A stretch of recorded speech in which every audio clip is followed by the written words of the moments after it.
It's the B Plus Wrestling Podcast. The Moose. You might not be an A, but you are a B plus. Check it out. Here we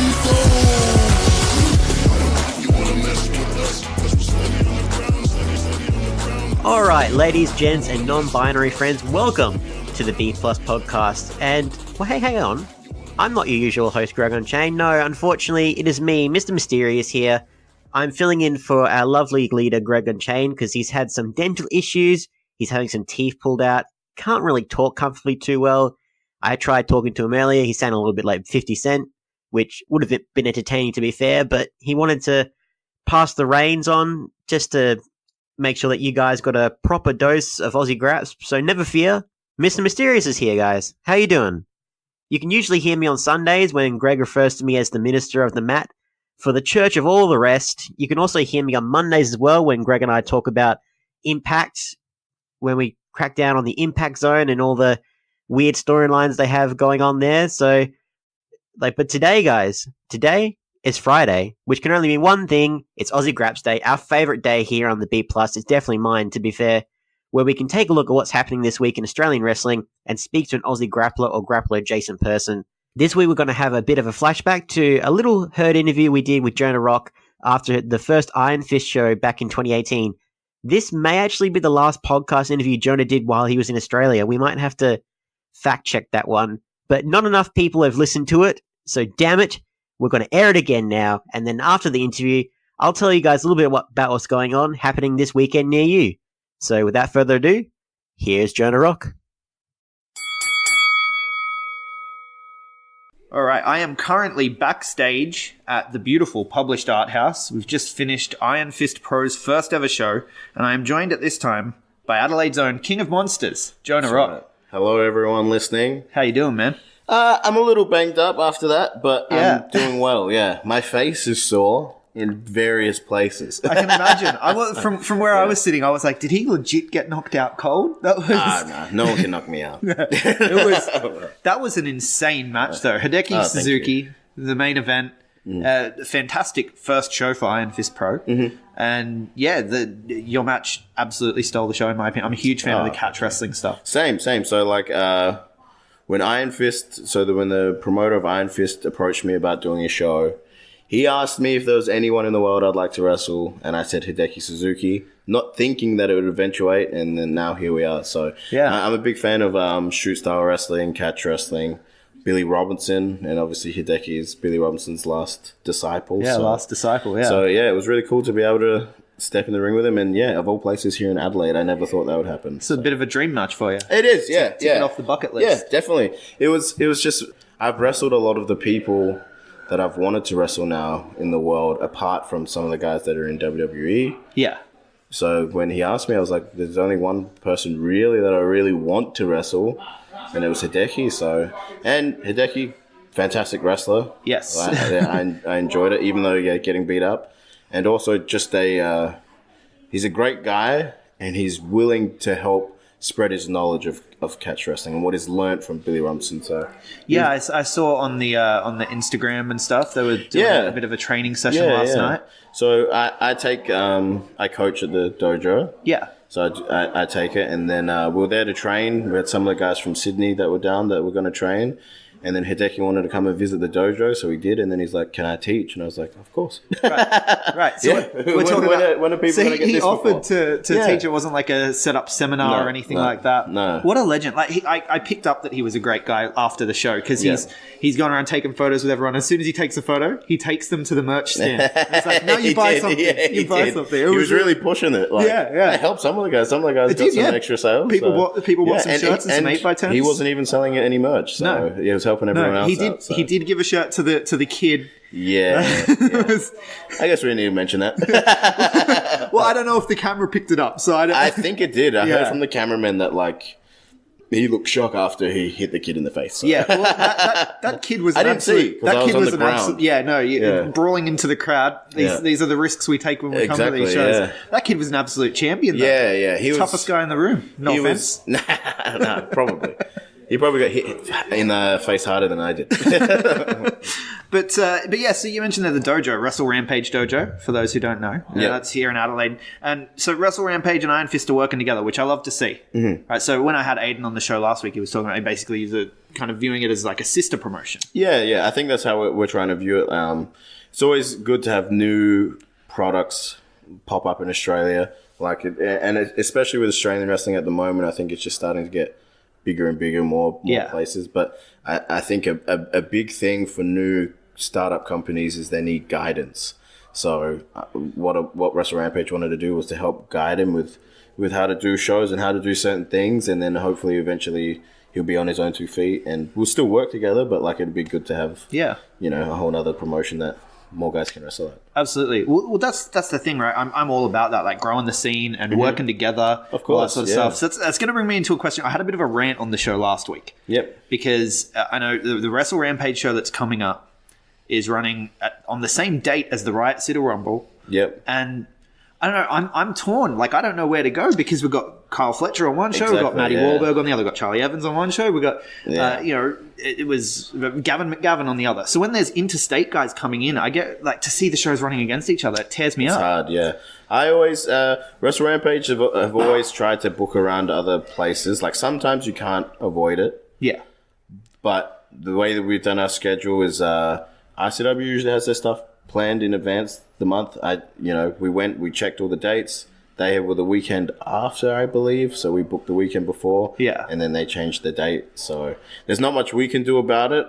Obviously, I'm going to push the Wrestle Rampage show as much as possible. Yeah. But, it's hard for fans, and I think it's silly. It's silly to run on the same night. They could have done a Friday night. Yeah. We've done Sunday afternoons before. Yeah. Yeah, it's hard when we're already booked in to change our date. So, but yeah, it's bad for fans because both companies are now going to lose out. Yeah. Well, that's the thing that I said when I was very emotional because I'd just seen it. I just realized that they were on the same date because I thought that the Rumble was on a different date. And when I realized it, I was like, oh no, I have to either miss Kyle Fletcher's returning to Australia or I have to miss Gavin McGavin, who I haven't gotten to see live. I really like Gavin McGavin's work. So, and that's the thing to me is for the talent, it's cutting the eyes that get to see him. So, but that's enough about that. I will say though, Wrestle Rampage, Kyle Fletcher, Charlie Evans, great wrestlers. They're actually going back overseas in the following week. Yeah, you might see Gavin McGavin and stuff back again. So yeah, I would come to Wrestle Rampage. Yeah. Well, there you have it, folks. The pitch from the man himself. So, I guess you've just come back as well from overseas. Speaking of overseas, you were over in Bowler. That's right. Yeah. How was that? It was incredible. So this is the second Bowler I've done. Yeah. Reseda, the famous Reseda venue that PWG always ran, is incredible atmosphere, but it's a small venue. So it only fits maybe 300 people. Again, great for wrestling, but now in the new venue they're in, which is in downtown LA, they fit 700 people. It's amazing atmosphere. It's massive, and then just 3 days of crazy wrestling is insane. And I can't wait for it to drop on video. This year's especially, definitely night 2, night 3 were really good, and the final I think was one of the best finals I've ever seen. So right, yeah. And who ended up making this final? Was Shingo, Jeff Cobb, and Bandito. Right, yeah. And obviously Cobb is always great. Shingo's great, and Shingo's one of those guys. Obviously, with the boom of New Japan, people are sort of forgetting about some of the other talent that's in Japan. Yeah. And I think once he was there on that weekend, people realized, oh, wait, Shingo's one of the best in the world at the moment. Yeah, absolutely. And Bandito, I think, is the next big thing.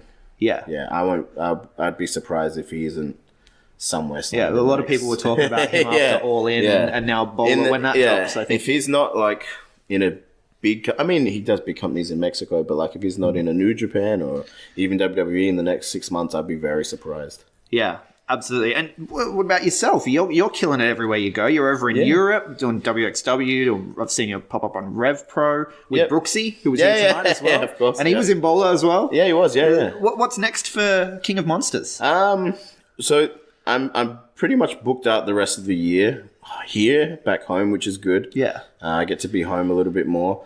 So the next 2.5 months, I'm wrestling every weekend. And then in December, I'm going to take 2 weeks off.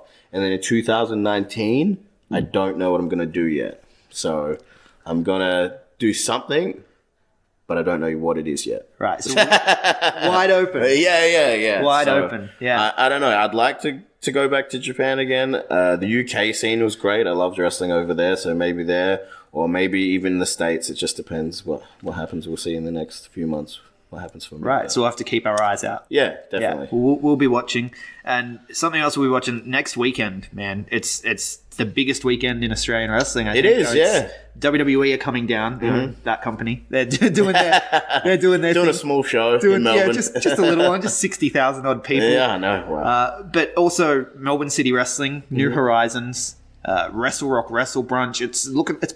We've been calling it our WrestleMania weekend. It is, like, to me, I think it definitely is. I was surprised that more companies didn't try to run, Friday afternoon before the MCW or even Sunday. after the Wrestle Brunch or even the Sunday, yeah.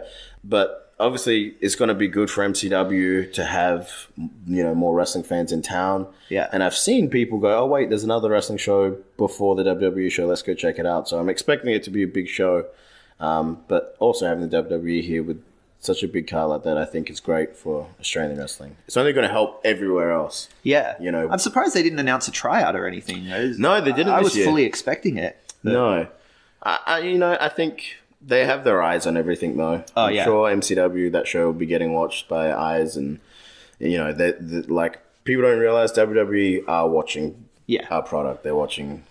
They have people watching. They have to. Yeah, everything. They have to. Yeah, that's and spies everywhere. Yeah, and we're really on the verge. We're kind of in our country where the UK was 5 years ago or so. I agree. Yep. Yeah, and I think that's evidenced by WWE coming out because that was about when they started doing more stuff in the UK as well. Yep. So hopefully we'll see more stuff picking up. I think a big thing as well. I'm friends with a lot of the guys there, and they said that a big thing for them was people did start working together more. Companies. Yeah. So then.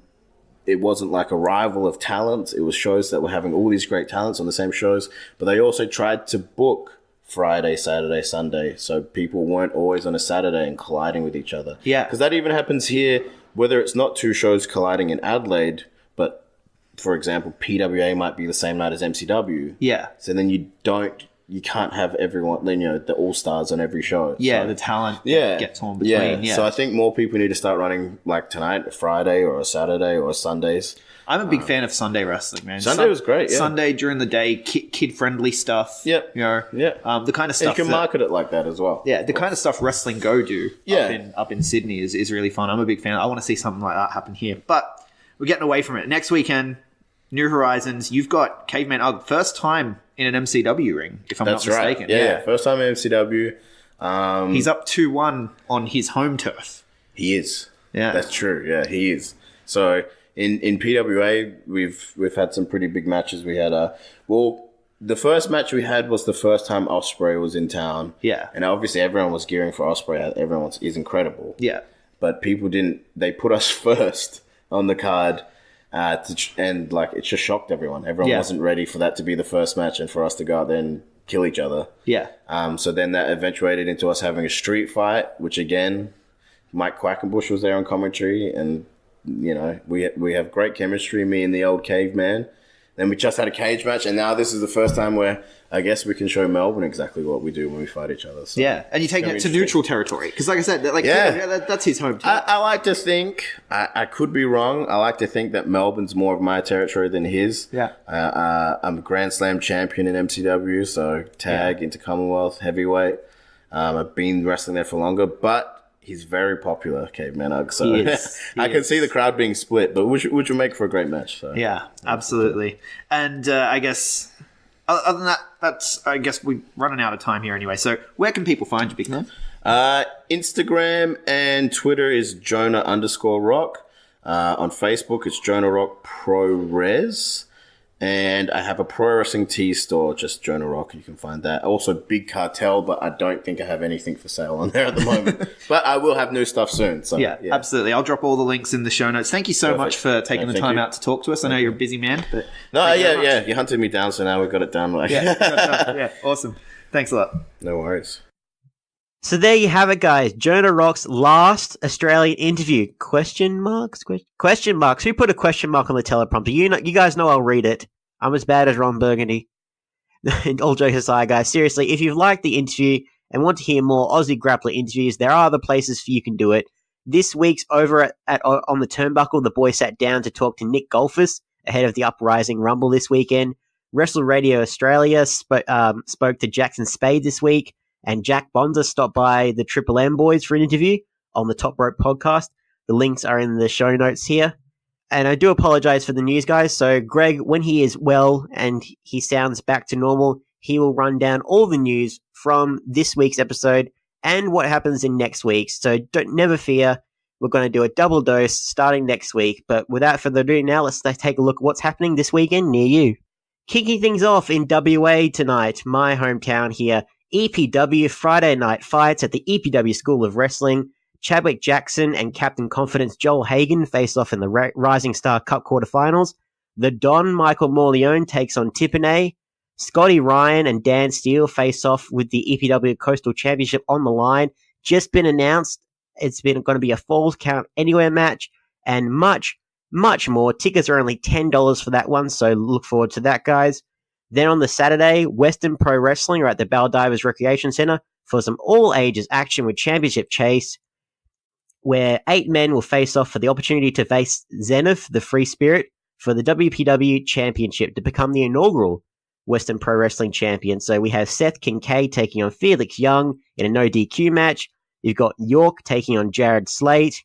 You've got Ryan Allen and Julian Rose go one-on-one in I believe, a lumberjack match. And you have Del Cano facing off against David Nero. All this and much, much more, starting at just $15.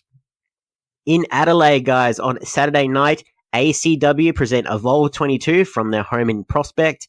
Blair Valentine is facing down The Purge in a 2-on-1 handicap match. The scumbag Joey Triton goes one-on-one with Kit Condor. Tony Toro and Duke Marshall face off. And Riley defends her Evolve title against newcomer and former RCW Women's Champion Casey Johns. All this and more for as low as $10. Meanwhile, at the Waterside Workers' Hall in Port Adelaide, Wrestle Rampage present Uprising. The 10-man Uprising Rumble would determine a new number one contender to the Australian National Championship, which will be decided later in the night between AJ Istria and his challenger, Tommy Knight, the man who choked out Jonah Rock in his last match on Australian soil. So much more on this one, as well as tickets starting at $25. And for those of you elsewhere in the country who want to check it out, the entire show will be live streamed on Clean for just $9.95. So check the link in the show notes. Moving over to Queensland, IPW take a page out of the Avengers Handbook when they present Endgame. At William Duncan State School, Zeke Andino defends the IPW Heavyweight Championship against Tim Hayden, and Jesse Love hosts an open challenge for the Unified Championship. Saturday night is a big one in Melbourne as PCW present Ignition at the Southeastern Entertainment Centre. Tickets are just $20 for that one, guys. Check it out. Elsewhere, Warzone Wrestling present May Madness from the Warzone Arena. Slade Mercer and Dowie James are set to go to war in no DQ action with the Warzone heavyweight title on the line. You don't want to miss Mercer versus James number 3. Tickets for that one are only $15. We also have NAW Pure, which takes place in Glenroy. Tickets for that are also $15. And of course, the Corner Hotel plays host to Wrestle Rock May the 4th. May the 4th be with you, everybody. Complete with a Wrestle Rock costume contest. Atomic Riot perform live. Taylor King takes on the big sexy unit, Nick Burry. Civil war amongst the Game Changers, guys. LUX make their Melbourne debut against Kaiju. And of course, Loverboy Lockie Hendricks goes one-on-one with Avery in a Kiss My Ass match. Lockie seems to think no matter how the match plays out, he wins. He thinks the real winners will be the audience either way. We'll see what happens there. Tickets are $30 for that one. And finally, over in New Zealand, guys, on Saturday night, Southern Pro Wrestling present Battle Lines at the Corinthian Centre in Invercargill. CTRL are coming after Willpower. T-Rex, fresh off his MCW debut, faces off against Caveman Ugg in Caveman vs. Dinosaur action. Professor Palmer has booked himself into a championship match against the Hooligan, Marcus Cool. And in the main event, the Deadly Sins return as J.K. Moody and Kane Khan team up once again to take on Detention for the SPW New Zealand Tag Team Championships. This is a can't-miss show, guys. If you're on the Southern Island, Tickets start at $10. And that's it for Aussie Grapps this week. Again, we apologize for the unusual way we've gone about this.